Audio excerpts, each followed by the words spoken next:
গত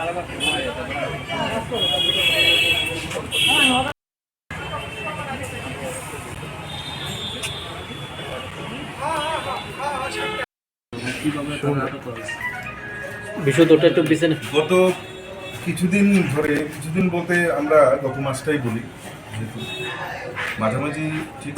মাঝামাঝি না ঠিক 9-10 তারিখ থেকে কয়েকটা চুরির ঘটনা আমাদের রিপোর্ট হয়, যেগুলিতে আমরা দেখলাম স্পেশালি ওরা গোল্ড অর্নামেন্ট এবং ক্যাশ টাকা এগুলি চুরি করে। তখন আমরা বুঝতে পারি যে এটা নিশ্চয়ই একটা স্পেসিফিক গ্যাংয়ের কাজ হচ্ছে, কারণ আদারওয়াইজ ওরা কোথাও কোনো ডিস্টার্ব কোনো জিনিস দিচ্ছে না। তো অ্যাকর্ডিংলি একটা টিম তৈরি করা হয়েছে under the leadership of OC eastern Rana Chatterjee. তো এবং একটা স্পেসিফিক কেসও নেওয়া হয়েছে। তো প্রথমত আমরা গত 29 তারিখ 3 জনকে অ্যারেস্ট করা, তার মধ্যে সুজিত দাস, জুমন মিয়া আর একজন হচ্ছে অন্তর দেববর্মা।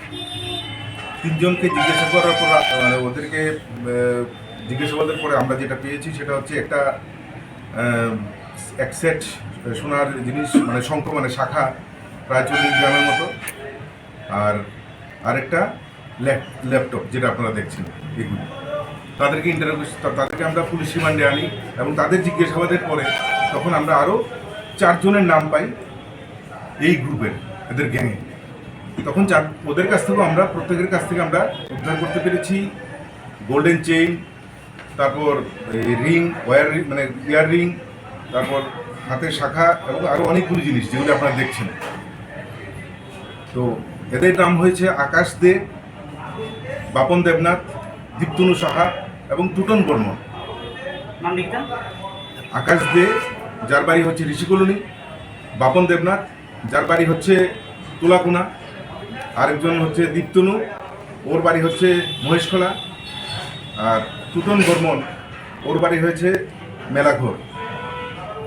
তো এদের সবার একটা যোগ সাজেশে এই 6-7 জন মিলে একটা গ্রুপ, এরা ওরা একটা গ্যাং বানিয়ে ওরা বিভিন্ন ইনফরমেশন কালেকশন করে সেই চুরিগুলি করেছে। অ্যাকর্ডিংলি আমরা যাদের বাড়ি থেকে চুরি হয়েছে, যেমন গত আপনার 9 তারিখে চুরি হয়েছে সাগরিকা চক্রবর্তীর বাড়ি থেকে আদর্শ কলোনি, সোনার জিনিস নিয়ে গেছে, এটা 9 তারিখে। তারপর গত 25 তারিখে নিয়েছে তন্ময় দাসের বাড়ি থেকে, ধলেশ্বর ওনার থেকে ল্যাপটপ। তারপর বাকি অপু চন্দ শিবনগর বাড়ি, ওনার বাড়িতে চুরি হয়েছে 15 তারিখে, ওখান থেকেও সোনার জিনিস চুরি হয়েছে। তো আমরা ম্যাক্সিমাম জিনিস আমরা উদ্ধার করতে পেরেছি এবং তাদেরকে আবার রিমান্ডে আনার জন্য চেষ্টা করছি।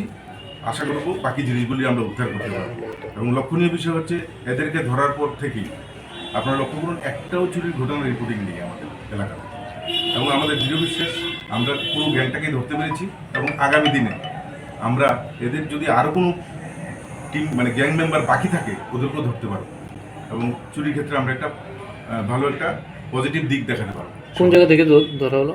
এদেরকে বিভিন্ন জায়গা থেকে ধরা হয়েছে, কাউকে তুলাকোনা থেকে, কাউকে মহেশখোলা থেকে, কাউকে আড়ালিয়া থেকে, বিভিন্ন জায়গা থেকে এদেরকে ইন্টারোগেশন অনুযায়ী ওরা যেখানে হাইড আউট ছিল সেখান থেকে ওদেরকে ওঠানো হয়েছে। কত টাকার মাল হবে আজকে? 7-8 লাখ টাকার মাল তো হবেই। এই চুরি গ্যাংটা কি আগে পেশাগত তারা শুধু চুরিই করে না, এটার সাথে অন্য কিছু জড়িত আছে? সমস্ত তথ্যই আমরা বার করছি।